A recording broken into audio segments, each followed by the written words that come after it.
Are you ready? Are you sitting down? The Schein podcast 2022. I've said before and I'll say it again. Divorce affects so many people out there. The money, the property, the assets, so many high-profile divorces. The conflict, the allegations, the huge legal fee and support awards, you name it. Divorce is a true team sport. Incredible insight, top divorce stories. Schein podcast, Schein podcast. The Schein podcast 2022.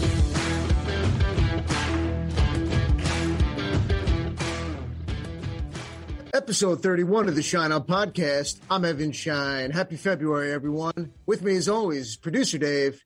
I am looking forward to today's show. Producer Dave has a fantastic docket lined up and ready to go, followed by the Schein Spotlight. And do we have an absolute treat for you today? As on today's episode, I'm joined by Britt Frank. She is a psychotherapist, trauma specialist, and the author of the upcoming book due out in March of this year, The Science of Stuck. What an absolutely perfect time to have Britt on as our featured guest on the Schein podcast with the upcoming release of her book. We are going to talk to Britt about her book, trauma, healing, and the true impact of staying too long in a traumatic and unhealthy marriage and relationship. We will also explore the trauma of divorce. We will get into all this and so much more with Britt Frank, author of the upcoming book, The Science of Stuck. Coming up next is the docket. As usual, Evan, the docket is fired up and ready to go. Shall we begin? Dave, let's do it. All right.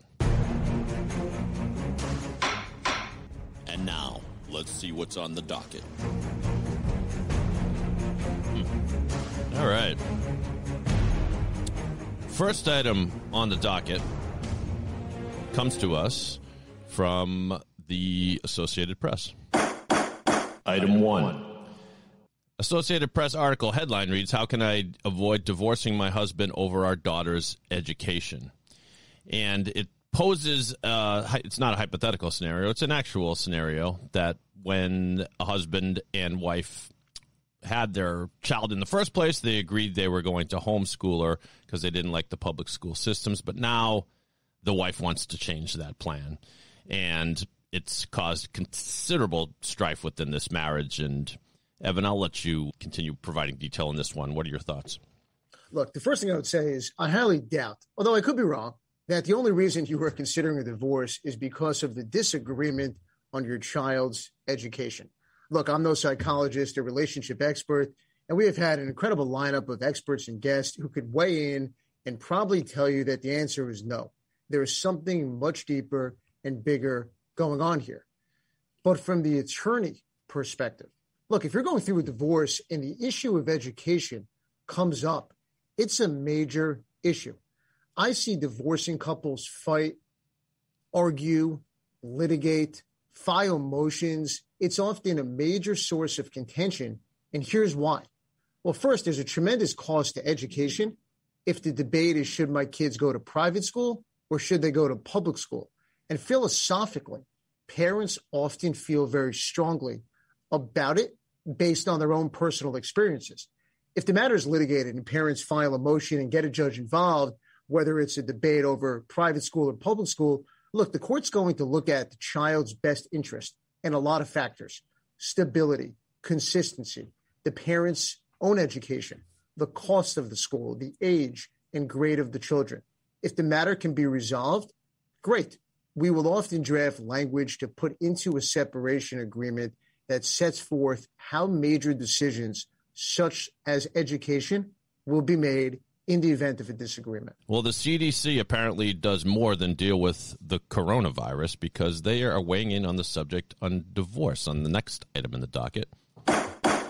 Item 2. From bestlifeonline.com comes an article titled, "You're 75% more likely to divorce if you have this," the data shows, and found that this factor significantly increases your chance of separating from your spouse. The CDC did a study and said that there are various reasons behind people divorcing. 750,000 couples each year get divorced. You probably knew that, Evan. And while there are certainly many reasons, CDC notes several factors can play a role in ending the marriage, including where you live, etc. And then I'll let you reveal the punchline as to what the big reason is, Evan. Go ahead. Dave, apparently the big reason is that if you have friends that have gotten divorced in your social network, you are more likely to get divorced yourself. And look, I am all about the research and the study and diving deep into statistics and the incredibly important research, whether it's on divorce, conflict, the impact on children and education, as we've done in the past before on the podcast. This study that you mentioned, producer Dave, looks at the social effects of divorce. What an absolutely fantastic topic. And I can see it. If you have a circle of people, friends, colleagues, and you feel supported, that you can lean on those people, not for advice necessarily, because as a divorce attorney, very few things make my head absolutely spin more than a client saying, well, my friend got divorced in 3 months. Why is mine taking so long? Or my friend's divorce did not go to court. Why am I in court? Or my friend's divorce only cost $5,000. Why does my divorce cost more? And then I break the news that there is absolutely nothing remotely similar about your divorce and any other friend's divorce, life, and situation. But this study is different. This is about the social network. This is about feeling supported, not feeling alone, and knowing that other people, regardless of their life circumstances, have walked the path of divorce before. Let's get into the Schein on Spotlight, followed by my interview with our featured guest on the Schein on podcast, Britt Frank. Well, continuing this new tradition in 2022, Evan, you have selected an issue to focus on today in this edition of the Schein on Spotlight. The Schein on Spotlight. Dave, I'm absolutely fired up for the new segment, Schein on Spotlight. And on this episode, we're going to shine a spotlight on former Supreme Court Judge Matthew Cooper. Effective December 31st, 2021, the great New York County Supreme Court Judge Matthew Cooper has retired from the bench as a New York State Supreme Court Justice in the matrimonial part in New York City. This is the geographical area that I practice in, and what a tremendous loss this is to the bench. Judge Cooper got it.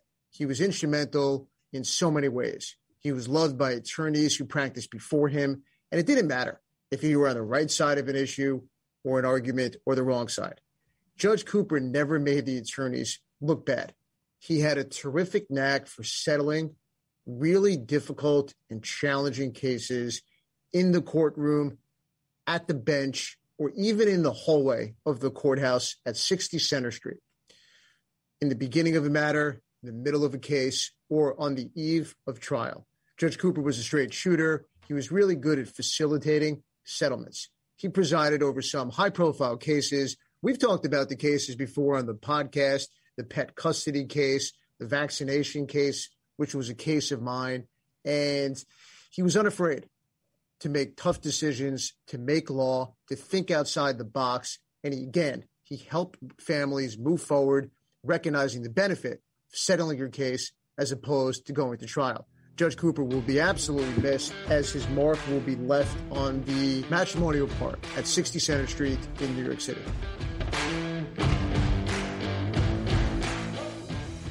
Our featured guest today on the Schein On podcast is Britt Frank. She is a psychotherapist, teacher, speaker, and trauma specialist. She is a leading expert on understanding trauma and helping people move through it and heal. She's the author of the highly anticipated book, The Science of Stuck, which is coming out in March of this year.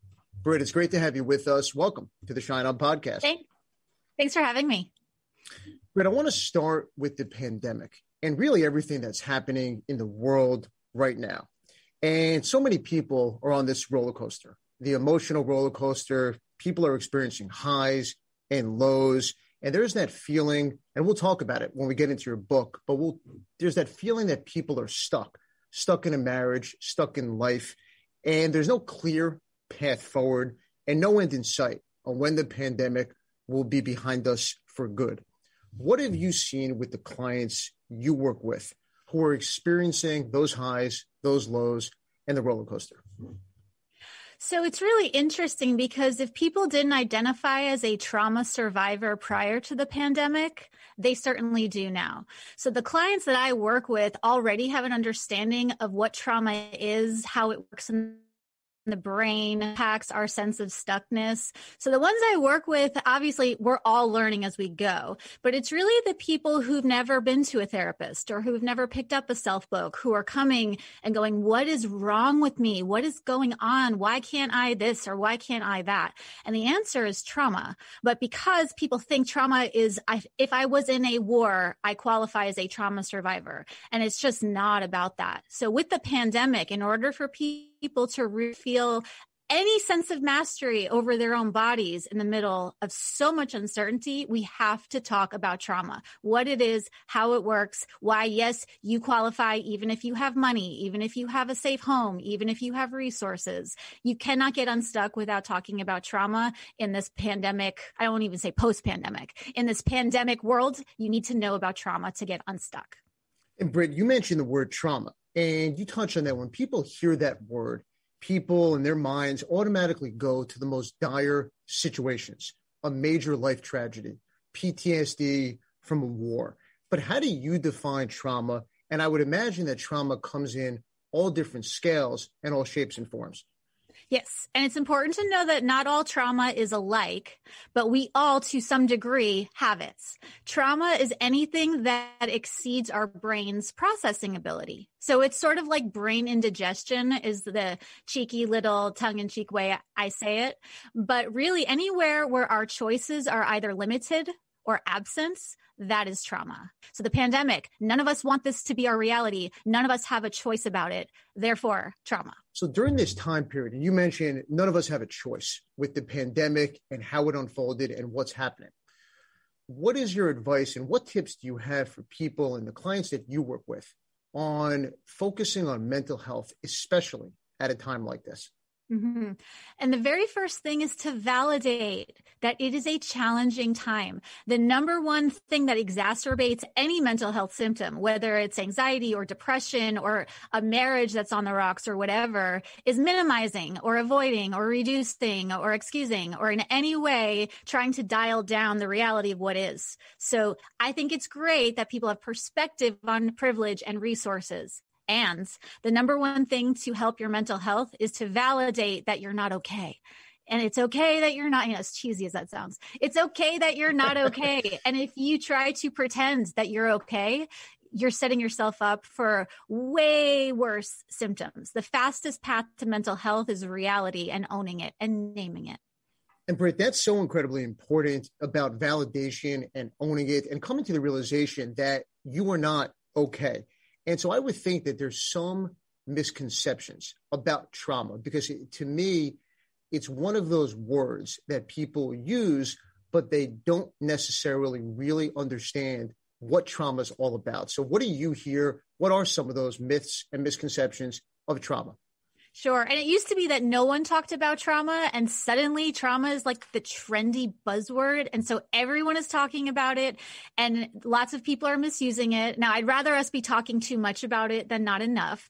But essentially, trauma is an internal physiological process. People think that trauma is about the things outside of us that happen. But just like digestion isn't about the food you eat, even though that's related. Trauma isn't about external circumstances. Trauma is about the brain metabolizing and processing our experiences. And so people think that trauma is in your head. My mental health is all about my mindset. And I love motivation and I love inspiration, but it's important to know you cannot think your way out of being stuck. If we could think our way out of feeling like crap, I wouldn't have a job and the whole mental health field wouldn't need to exist, because logically we all know what to do. We logically know what to tell ourselves, but the gap between logic and what we choose to do is huge. And so knowing that trauma is a physiological process is the first step to sort of busting through the myths that keep us stuck.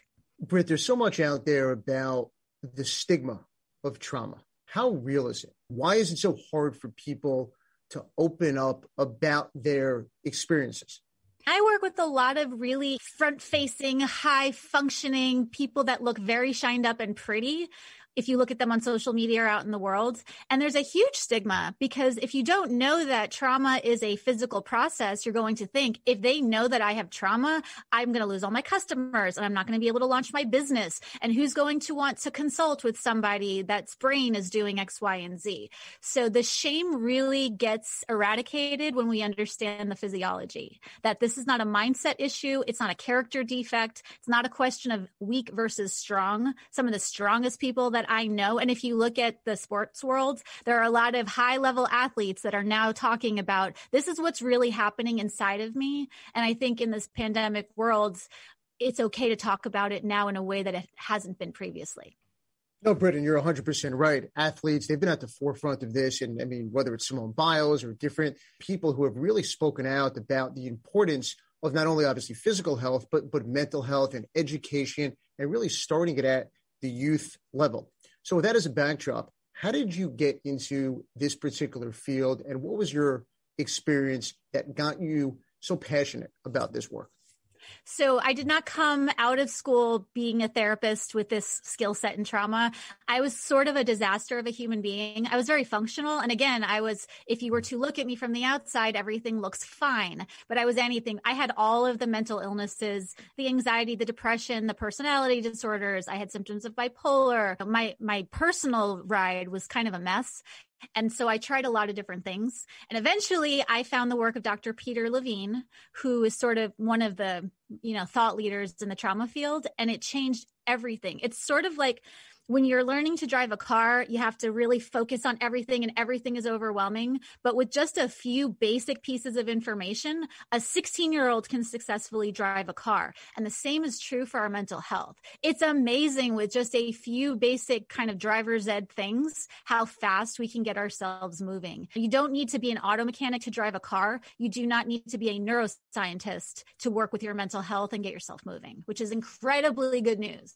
It is good news. And Britt, you mentioned your own experiences and everything that you went through, but in the moment for you, was there that light bulb, or what was that light bulb moment that you realized you needed to work, whether it was with professionals or you needed to really tackle everything that you were going through head on? I really wish I had this amazing thunderbolt, God spoke to me, burning bush light bulb moment, but I didn't. And what I've found in my work in the field is that most people don't have, it happens, of course, but most people don't have these one-time flash of insight moments. It's that we're mucking about in the dark and banging our head on the wall. And then eventually small moves over time add up to really profound shifts. So I wish I could say it was December 3rd and I decided I'm done being a disaster of a human, but it was more just testing and taking feedback and trial and error. And then eventually I looked around and life was working. And I was like, oh, this is fun. Okay. How did I get here? I have no idea, but these are the tools I used and these are the things I learned. So let me ask you to go back to that moment, because I think it's incredibly powerful and inspirational. Had you not recognized, right, everything that you were going through and experiencing, and the clients that you work with, they've reached out, they're in your office, you're speaking to them, and they deserve all the credit in the world.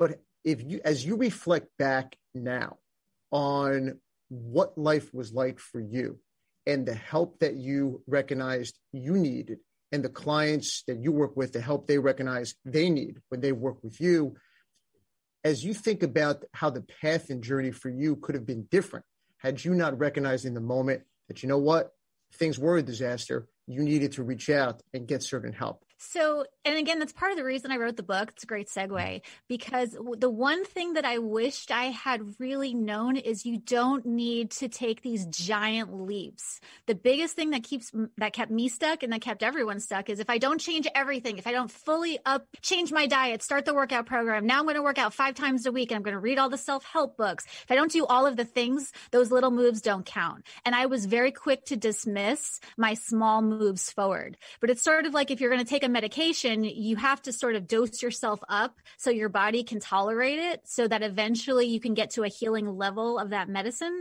This is the same thing. We're so quick, and so was I, to minimize and invalidate our small wins. And you cannot get to a big gain without recognizing a small win, not with mental health. it doesn't work. You have to start stacking these wins over time. So I wish I had known, hey, you get to bank those little things. The days that you didn't want to get out of bed and you managed to get out of bed from the bed to the couch, we're going to bank that as a win. And over time, if you realize you count all of those, you get a sense of efficacy and you get a sense of agency, and things start working a lot faster. You mentioned your book, so let's dive into it. Tell us the motivation behind your book. So this was the book I wish I had when I was going through my process. On the other side of it, when I was looking, and I do a lot of writing on Instagram, and it's really not rocket science. And that was the biggest lightning bolts, if there was one. The stuff is not easy to do, but it's not complex to understand. And mental health was such a mystery. My own body was a mystery to me. I didn't know how anything worked. Again, imagine putting a 5-year-old behind the wheel of a car and saying, okay, now drive cross country. It's like, I don't know how to do that. So this is the book I wish I had when I started my process. What's the one thing that you want someone to take away who picks up your book and reads it? What's the message? That you don't have to stay stuck. Disclaimer there is, to the degree that you have resources and you have access and you have your basic needs met, you absolutely do not need to stay stuck. Whether it's the marriage or the career or the fitness or the health or whatever, you absolutely do not. Our brains continue to grow. We know the brain is not set in stone. So knowing that you can rewire your own brain, that's a biggie. When you wrote the book, what surprised you? What fascinated you? What did you discover about yourself that maybe you didn't realize before you started writing the book? That's a really good question. I really like that question. What I discover through the writing of the book. So for me, it's the ultimate show and tell. If there's an awesome restaurant, I want everybody I know to know about that restaurant. And so this book is really that giant stack of self-help books that I've waded through over the years. I've gone through and I'm like, this is the best thing from this author. And this is the best thing from this author. It's sort of like a Cliff's Notes guide to mental health. And again, it's, oh my gosh, if I can put that, just the bullet point, high level truths from the best of the best in my field in one place, it really makes sense. It really does form a picture, and you can look at it and go, I don't need to dive deep into this one area. I can cherry pick my way to getting myself out of stuck, and then I can dive deep later. And so that was really fun for me throughout, pulling together all the resources that you actually can get a lot of information in one book. You don't have to read 30 to get what you need to know to get moving. Oh, that's great. And I can't wait to pick up a copy. The book, The Science of Stuck, comes out in March 2022. But I want to shift and talk about family life, divorce, and trauma. And for many people, and I work with clients as a divorce attorney, and I meet with people, I speak to people, divorce is something that is unexpected. It can blindside you. It's like a train wreck that so many people didn't see coming. And even for the people who did see it coming, it affects them in many ways as well. It's painful, it's emotional, and it's incredibly expensive. The world is turned upside down. And if you have children, their lives as well go through transition. In your experience, what are the short-term and long-term effects that divorce can have on someone's mental health? And divorce is a tragedy and it's a trauma. And in some cases, it's the best thing for people's mental health. And my first job in this field was as a children's therapist. And it's so important for me that parents know divorce is not the thing that will mess up your kids. Parents who are unskilled and who are not mentally well will, we all mess up, we're human, but divorce inherently is not the thing that will mess up your kids. So for people who say, I can't get divorced because if I get divorced, my kids will suffer. Well, the alternative is likely in some cases worse, where you're forcing yourselves to stay together in a marriage that has no business being together. So divorce is not the thing that messes up children. So the long-term consequences of divorce are really the long-term consequences of not processing and getting help and dealing with it. Divorce, again, is awful. And I'm not minimizing how terrible it is, but people who do their mental health work, who get their children help, don't have to be long-term sufferers of traumatic consequences of divorce. If you can deal with the pain and the tragedy in real time, you don't have to suffer a lifetime of mental health issues as a result. But I love that answer. And there's so many things I want to ask you about. But one that comes to mind is so many times you hear it, I hear it, people stay together for their kids, right? People stay together until the kids are out of college and they've moved on. But what's the effect, the traumatic, really the impact of staying in an unhealthy, often at times it could be an abusive, emotionally, financially abusive, controlling relationship? The impact of that on your kids. Kids are smart. They're perceptive. They pick up on an unhealthy relationship. But for parents who make that choice, the impact on their kids may be the opposite of really what they intend. And again, I always like to couch this in, if you're a parent who stayed together for the children and now your children are grown, this is not about shaming people's choices. Most people are doing the best they can. So if you're hearing yourself in this and going, oh my God, Britt said I'm a terrible parent because of this, not saying that. But what you're saying is true, is that parents who stay together for the sake of the children, and I see these kids when they hit college and then their parents get divorced. The second the kids leave the home, the parents are like, woohoo, now we can get divorced. The children are absolutely horrified to discover that their entire childhood is a lie, that the only reason they have their childhood memories is because their parents were suffering in silence. And so the biggest detriment to a child's mental health is a family that's keeping secrets and lies. It is much better for children to be in an open conversation, divorce, where both parents are committed to being age appropriately honest with the children, than have the kids find out once they hit 20 that it's all a lie and mom suffered for 20 years because of me. That is a devastating reality for people who are hitting college to come to realize. No, it's such a fascinating perspective. And the thing that I see is, and you mentioned, it's not the divorce itself, but it's the way the parents go about it, the message that they send to their children. Parents can be, and I see it all the time in my practice, wonderful co-parents. They could be wonderful co-parents, but together they were terrible spouses. And so you see it play out, but you're right. Kids are smart. They're perceptive. They see their parents in a certain way. And years down the line, you're really, I don't want to say deferring that traumatic experience, but children will go through that, not necessarily maybe in the moment, but years down the road based on the choices that certain parents may make. Absolutely. And I love that you said they're deferring it. They're deferring the children's mental health issues with interest. It is a lot easier to parent a child through the right now than to wait for years and years of secrets and lies to stack up and then have to undo it later. And again, I'm not yay divorce. Again, divorce is a tragedy and no one gets married wanting to get divorced. But you're so right. Divorce is not inherently traumatic. What's traumatic are secrets, lies, and unskillful people who are not recognizing how the children are suffering. And kids are smart and they do know. And co-parenting successfully is wonderful for a child. Parenting out of we owe the kids this fake happy life is really, really damaging. And if mental health has a stigma, divorce certainly has a stigma too. And people are very ashamed and they stay together a lot of times past the point that makes sense because of the shame, which I understand. But if it's about the kids, just know honesty is always the best policy for children's mental health. And we've seen the stigma as it relates to divorce change over the years, but it's still real, just like it is with mental health and discussing traumatic life experiences. When thinking about relationships and trauma, everyone comes into certain relationships, whether it's with significant others, dating, professional relationships, and everyone has a past. And so as people who have been through traumatic life experiences, what's the impact of not addressing those experiences?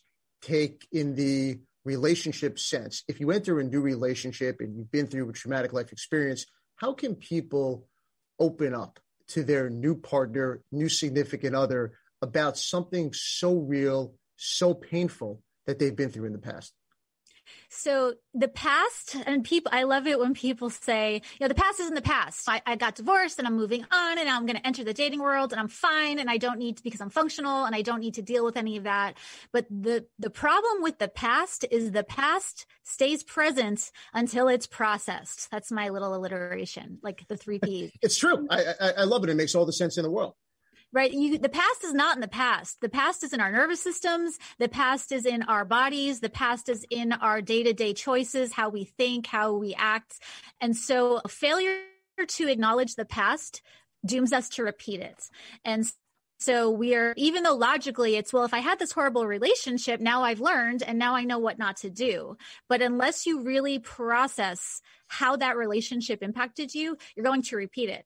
And that's called repetition compulsion. It's the compulsion to repeat the trauma. And our brains are very good at finding ways to repeat our traumas for the purpose of changing the outcome. So unless we're consciously aware of these relationships, how they came to be, what our part was, if there was one, etc., we're going to end up in the same relationship over and over and over, or we're going to end up in the same war conflict over and over and over. So again, a radical commitment to what is true is the thing that breaks those cycles. How hard is it for someone to be in a new relationship and open up about a traumatic experience for fear that they're going to be judged or viewed to their new partner? So we could talk for hours about safety and dating and red flags. So I would say the first thing is, if you are terrified that your partner is going to judge you because you're sharing a traumatic event, perhaps that is not the healthiest relationship for you. But I would also say that relationships need time and space, and Hollywood and pop culture have this. It's instantly I knew and I met my soulmate and I tell them everything. It is not healthy for our own mental health, nor is it healthy for a relationship to overshare, especially about high-level trauma early on. It's a bridge, and you have to build the bridge over time before you start sending Mack trucks. One of my old therapists used to say that. You don't drive a 10-ton truck over a 2-ton bridge. So if you've spent the time and the effort building a relationship and you're still worried your partner will judge you, perhaps there are a few other red flags that we need to assess. No, you're right. And we could spend hours talking about that. We may have to have you back for Britt Frank part 2. But you mentioned Hollywood. And one of the things I want to ask you is the show The Affair. I don't know if you've seen it, but I talked about the show, the Showtime hit before on the podcast for different reasons. But in that show, the parents experience the loss of a child very early into their marriage. And you see throughout the show how that loss affects their relationship, how that loss affects their ability to date. It affects their ability to work and really communicate. So I want to ask you, although you have not seen it, how real is that scenario where there's a devastating tragedy experienced by parents early on and they never discuss it? So you see it really impact each and every aspect of their lives. And I'm not a parent. I don't have children, so I can't speak to this personally, but witnessing countless people. I mean, the death of a child, I don't think there's a greater tragedy than that. Like, that's just, of all the things that are not supposed to happen, parents are not supposed to outlive their children. Like, that's really not supposed to happen. So I have a lot of compassion for people going through that. And you're right. It's an incredible disruptor to a relationship for a variety of reasons. A lot of times when there are children present, a lot of the relationship issues can, especially if they're not big ones, can sort of not be a thing. We're focused on raising the children and doing things together as a family, and we have our interests, and the unit sort of works. And when a piece of that unit is taken away, fundamentally, everything that was subsurface comes up to the surface. And so it's tragic just in and of itself, but it also shines a very harsh spotlight on every single corner and crevice of that relationship. And people are not in a position to do high-level relationship reconstruction while they're grieving. Those things are really hard to do at the same time. And so I do see that child loss can absolutely devastate a relationship. And Britt, in terms of relationships, you mentioned one of the buzzwords, trauma. It's thrown around, it's used at times, it can be misunderstood. One of the words that I hear from my clients each and every day, Evan, my spouse is a narcissist. My spouse has narcissistic tendencies, has a narcissistic personality, and you need to tell the judge. You need to tell and show the judge that my husband is a narcissist. Can you explain what that word actually and really means, and how could someone recognize it? I'm so glad that you again, I need 3 more hours for that one. So, okay. And narcissism is one of my sort of subspecialties. So I'm very sensitive to the word narcissist has gotten watered down, just like the word trauma. Before, no one was a narcissist. Now everybody is a narcissist. Everybody. I'm not exaggerating. Every day, Evan, I need to know, have you worked with clients whose spouses are narcissists? Every day I hear it. Right. So this is really important because I've been in one of those relationships. Okay. High level, true narcissistic relationships are the most crazy making, abusive, devastating. I mean, there are few abuses that are more devastating than narcissistic abuse in a relationship. And I've been on the receiving end of it from the high level type narcissism things. It's absolutely brutal. And it's the sort of dateline. You wouldn't believe it unless you saw it. I saw it and I still can't believe it. So that exists. And so it's important to know that the type of insanity that people are describing is very real. It's more common than you think, and it exists. That said, not everybody is a narcissist. Narcissism is a continuum. And so there's the high level kind of what we think of when we think of it, and then sort of the low level bathroom selfie taker type people. Sure. We all have narcissistic qualities to a degree. So it's really important to know that everyone, you, me, everyone, to a degree, in certain contexts, we have narcissistic characteristics. Now, under pressure, people who fall higher on the spectrum will demonstrate more severe behaviors. But not everybody is a narcissist. And people throw the word gaslighting around. Really, he's gaslighting me, and he's a narcissist. It's another word I hear all the time. Sure. Right. So let's slow this down. Let's back up. Let's examine what is really happening here. Because to say that my partner is a narcissist has very severe implications. And judges do need to know that this is a thing and here's what it looks like. But no, just because someone is saying something to you that you don't like, it might be unskillful, it might be ugly, it might be mean, but that doesn't mean they're a narcissist.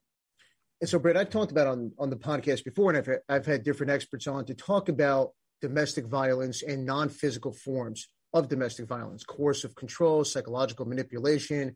And when you talk about gaslighting and narcissistic behavior and mention the judges need to know, and I asked a similar question to the expert I had on about the other forms of non-physical domestic violence, because judges hear it so often and the word is thrown around so often, it's still real.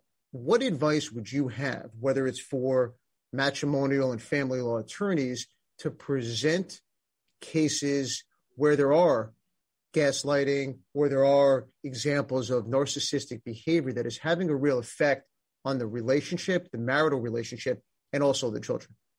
And especially for the children. And again, I wouldn't wish narcissistic abuse on anyone, having experienced it myself. But when we're talking about courts and divorce and judges, my thing is, if nothing else, that I wish that attorneys and judges would get educated on this for the sake of the kids, because obviously physical abuse, domestic violence, where someone is being hit or punched or neglected and not being fed or given their basic needs, those things are devastating.